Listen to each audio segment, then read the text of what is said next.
to introduce me? Or? We will. We will. Hi, so now we'd like to introduce George Gneo, who's a good friend of ours. Welcome, George. Thank you. So George has established Ethereum.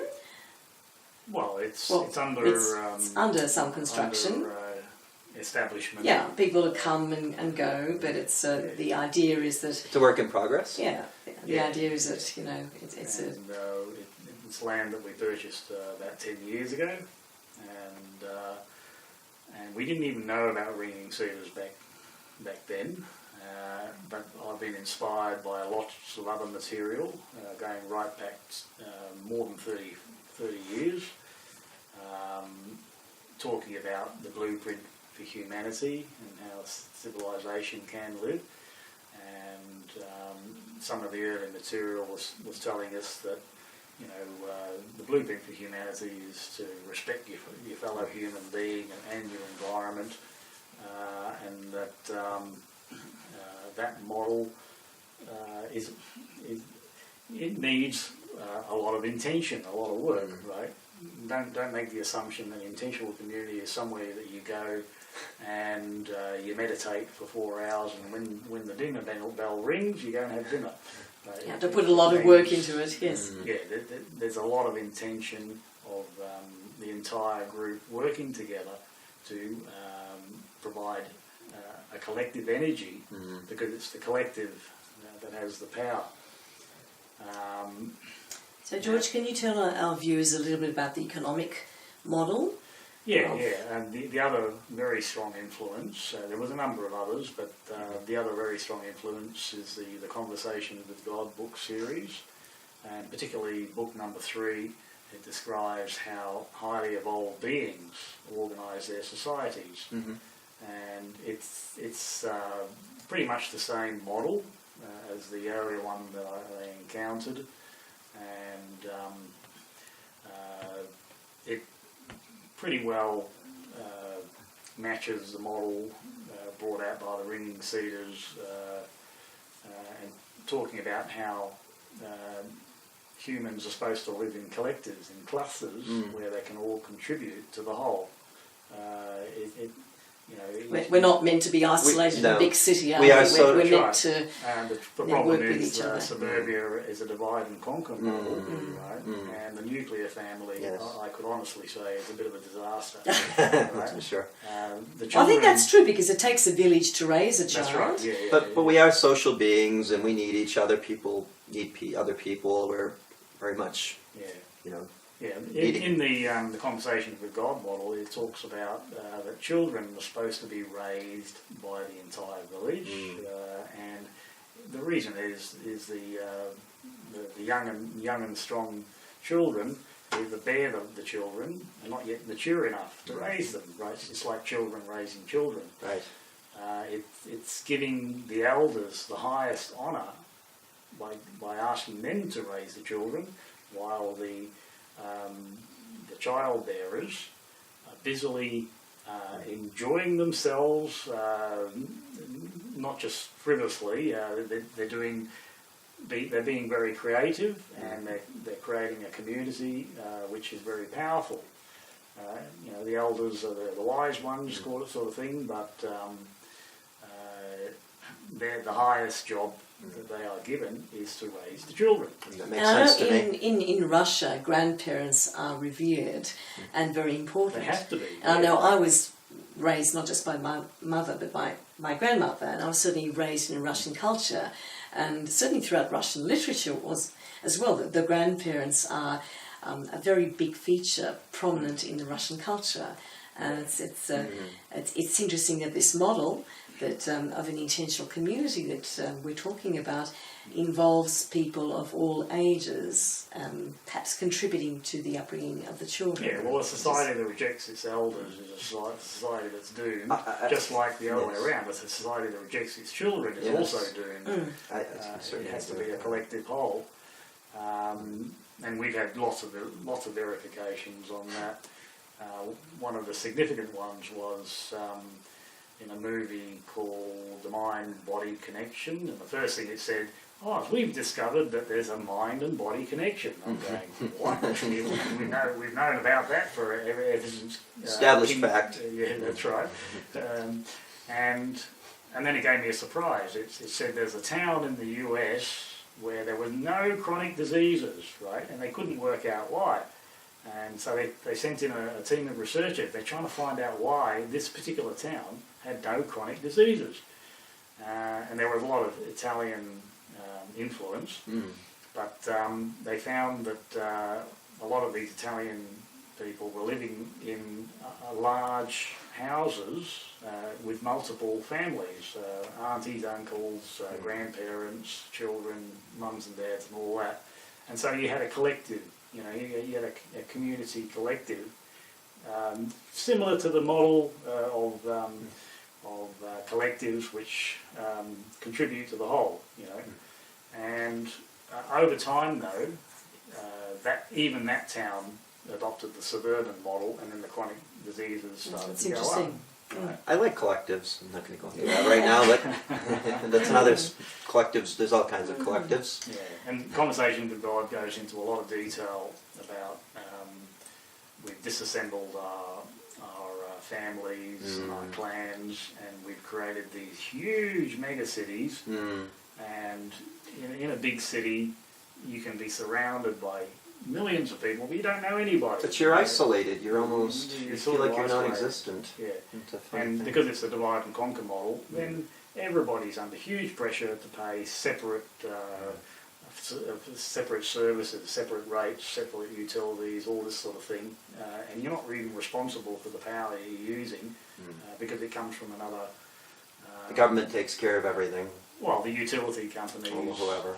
Whereas the model of getting people in a collective is they're all going to build each other's houses. So there's no more. It's much more cost effective, isn't it? No banks are involved. Everybody builds their own, each other's houses. I see. Right. That makes sense.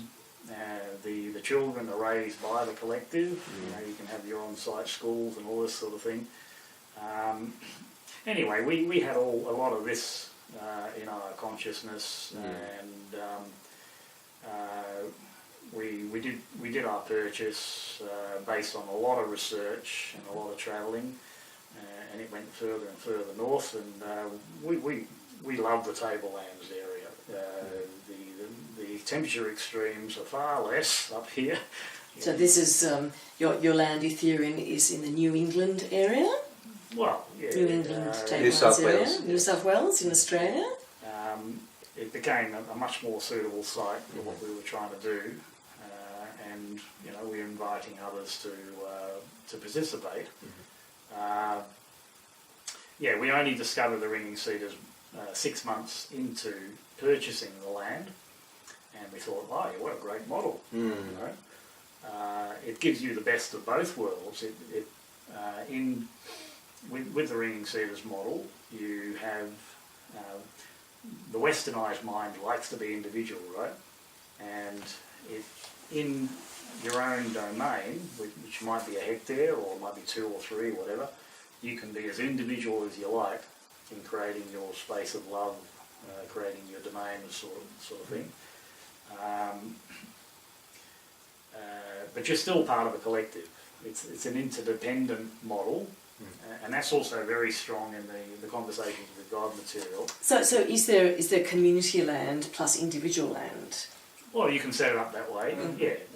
But the general idea is each family is self-sufficient within their homestead, like not really interdependent. Okay. Like there's community spaces. I mean, in Russia there's a common land where they have the festivals and they were building businesses there, like a guest house, but then each family's land was really their space to be self-sufficient. So if you have strong families, then you have a strong community. Yeah, but it's still interdependent amongst all the other domains. In what way? Particular domains might specialise in a particular produce. Okay. Not everybody has to be producing all their own, because you can have a barter system within the village, That was something I did see in the village there. Really? Okay. It was really lovely too. Wow. We'd just be sitting on the balcony. I stayed with one of the families there. Mm-hmm. And neighbours would just come around with their kids. Oh, we brought you some milk. Oh, here's some milk. And Yeah. they'd come in and they'd give them something they'd grown. And it was really just, they really wanted to just visit each other. That's and fantastic. talk. But because everyone's producing, they've all got stuff to give. And one family had a cow. And not everyone kept a cow, so they had just tons of milk, and they'd just be bringing milk. Or the family I stayed with had just tons of preserved like raspberry jam, so they were giving raspberry jam away. It sounds And like it there was a all lot just of love in the free. community, and it was a lot of gifts. Yeah, it was all Yes. just like a gift coming, because when you're working with the land and producing that abundance, it's like there's so much. That Yeah, just can I say doesn't something share. on that? The conversation with God model is very strong on humans living in interdependence with each other, right? We're neither dependent nor independent. Yes. The most powerful model is interdependence, and what you're saying about we are the community members are producing, right? This is one of the problems with Western economics. It defines us as consumers. I know. Nothing that's a is problem in and of further from itself. the truth, right? We are producers. economic. Yeah, that's right. We are actually producers. Of course, we do consume, but we also produce. But if we call ourselves solely consumers, what do we have in the end? That's what we are called. We need more and more and more. By a system which is not in tune with the highest elements. Materialism. And when we are defined purely as consumers, and most people are not aware, it's right through the education system that we are consumers, and the economic system, and that's how the government set things up and all that. And so we're kind of hypnotised into the idea that we are consumers.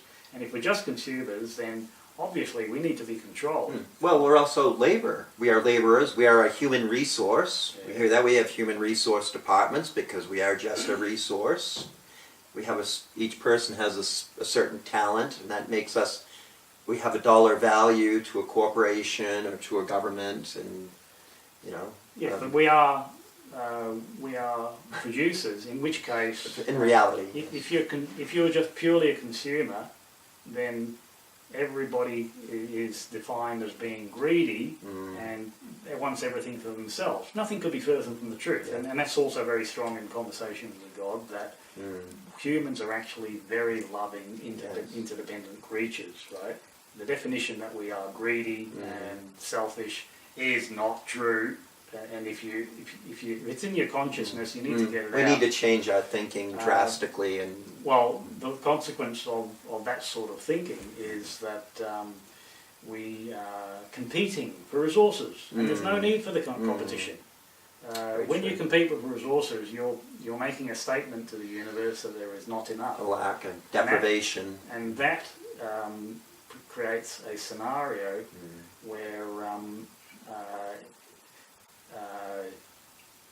we better get rid of some people. It's destructive thinking. And I find this with a lot of people saying, oh, there's too many people in the world, and we're going to self-destruct because there's too many people. And I look at them and I say, well, who would you like to get rid of first?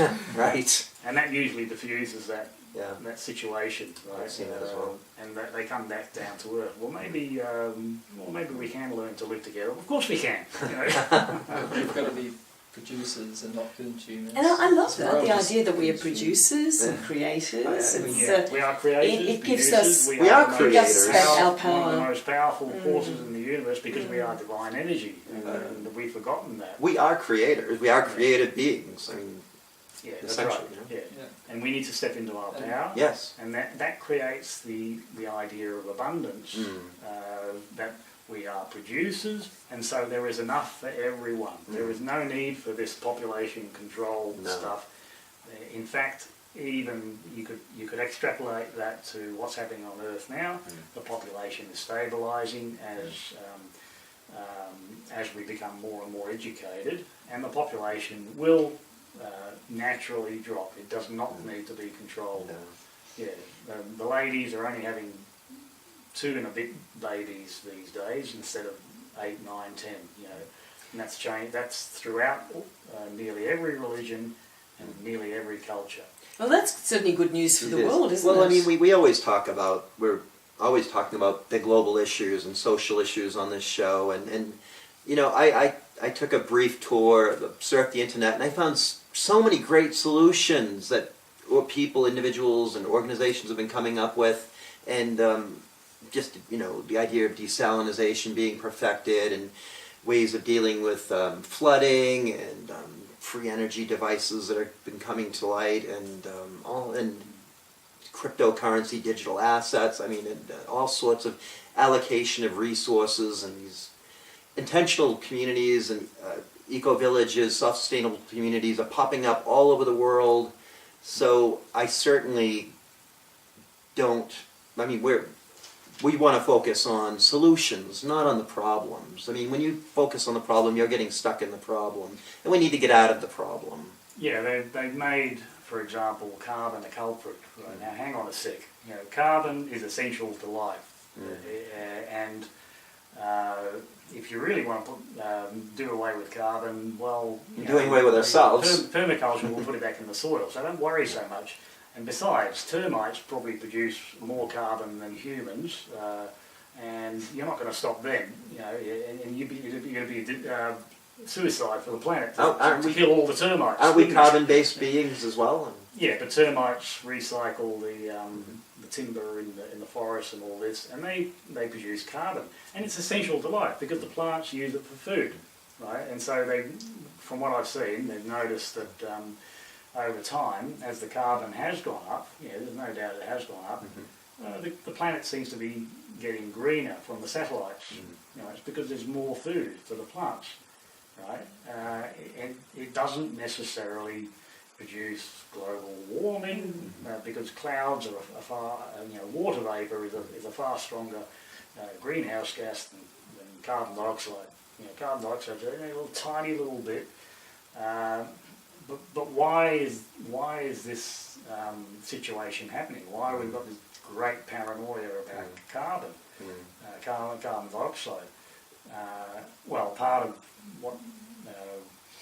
of what we've seen in the alternative world, main media world, is that it's a tool to put masses of people into fear, and it's very effective. And it's been very effective. And fear is very disabling, isn't it? For sure. Yeah, and there's no excuse for the pollution, of course. We are polluting the planet, but why make carbon the culprit when it's essential to life? And it's just a trace gas. But any fear-based I don't know if message. you agree with what I've just said. I was just going to say, I think it's a lot worse. Carbon monoxide than carbon dioxide. The stuff that's coming out of exhaust fumes. I mean, if you think of the way we've designed our settlements with everyone living next to roads, within range of these highways and roads, densely, and now in the cities they're increasing the density. So we're basically just poisoning everyone. Agree. By the settlement design, and this is why we need to completely change our patterns of settlement, let people settle rural lands and make monoculture cropping land now that's actually really unproductive the way it's done, and let people create homesteads there because that's the best soil we have, and that land could produce 100 times the amount of produce on 1 hectare. On 1 hectare you could have maybe like 1 cow or 2 cows. I'm not sure how much meat that's going to produce or milk in dollar values, but it's not much compared to a whole hectare planted with a mixed forest of fruit trees. Yeah, some of the information I've seen is 1 head of cattle requires 12.5 acres or 5 hectares, and it only feeds 1 person. On 5 hectares you could feed a number of families. Yeah. And the actual crops that are planted, we plant crops that do not produce like wheat, they're not very productive crops. You can actually grow super crops that would be much better. Yeah. I'm loving this interview Yes. because I'm not disregarding all of the global issues and the social issues, but you know, we've got a constant message of. Can you get the cat, please? Okay. Sorry, keep going. So I mean, it's one thing to.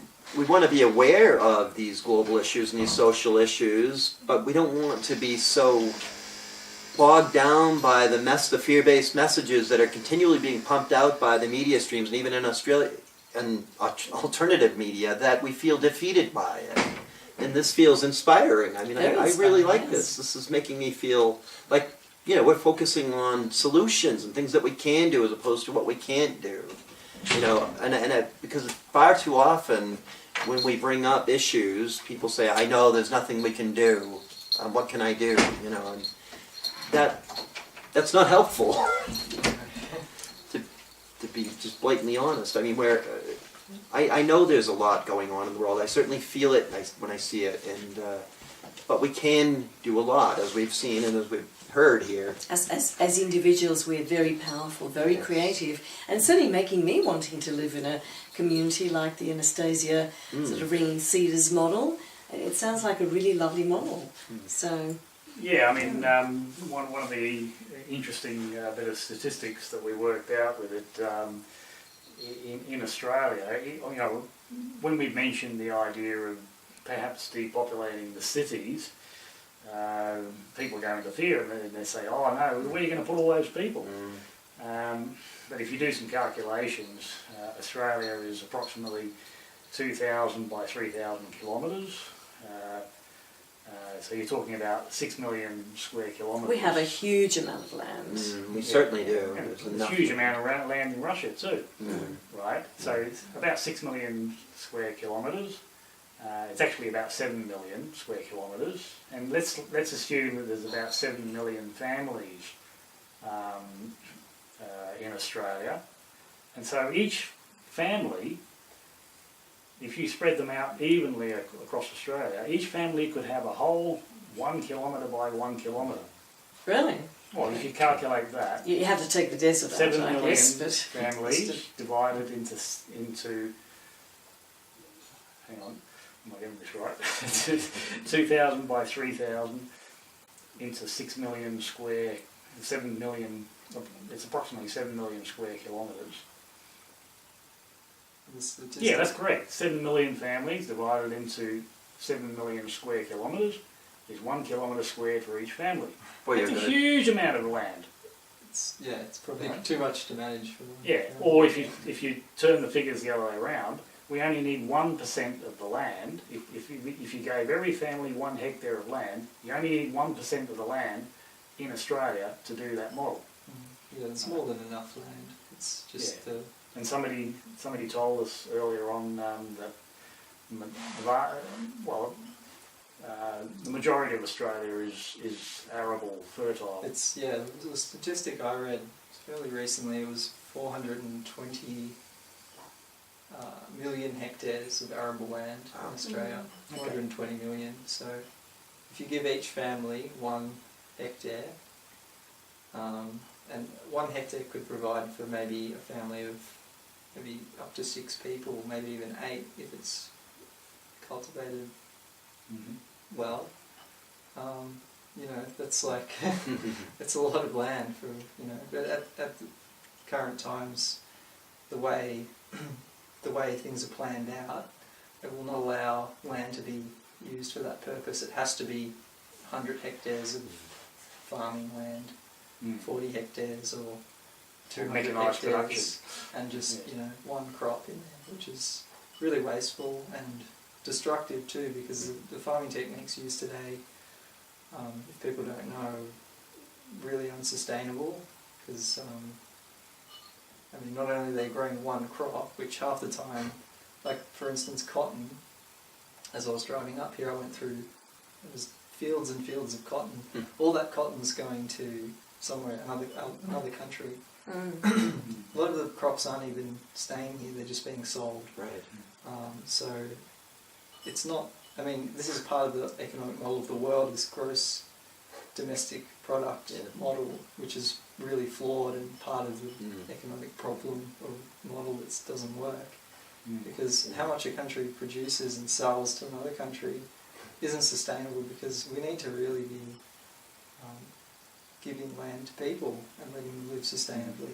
Yeah, and if you drive from Melbourne to Sydney, 99% of the drive is just open country. You think, I've who seen owns that. all this No, land? no Yes. trees. There's Yes, strips. Yeah, who owns this land? Strips Well, of how come it, it's not in the hands of the people? It must be in the hands of the corporations. I remember the first time I realized this, I was driving up through, I don't know where we were coming from, Armadale to Sydney to Armadale, or which direction we were coming in, but I'm going along and I'm looking at all these fields as far as you can see, and I'm thinking, wow, there's no, the grass isn't tall. Who's mowing all of these lawns? And then I realized, and this is a silly thing, but I see cows, and I'm going, they're stripping the land. This just doesn't make it, this is not a good use of resources. And actually, having, of course, we're vegan, and we're, not interested in using meat, not just because of the ethics of it, but because it's not a very efficient way of using it. They how many litres of water does it go towards, raising a cow? It's just incredible. It's just not an efficient system. No. Plus, it's contributing to, Raising various a kilogram greenhouse uses a lot of gases. water. It doesn't make sense. No, it's bad. So, well, this is it's good news if people take this up. It is. But how to put this into action? I mean, obviously there's a lot of communities arising, but maybe not enough to actually... Well, what Taylor raised before, that there's about 400 ringing cedars type communities in Russia. In Russia. So why isn't it working that well in Australia? I could offer that in Australia the life in the city is pretty good, and even if you're not working, you can get welfare and all this sort of thing. Social. And you can live like a king without having to work or anything like that. But I don't think that's the case in Russia.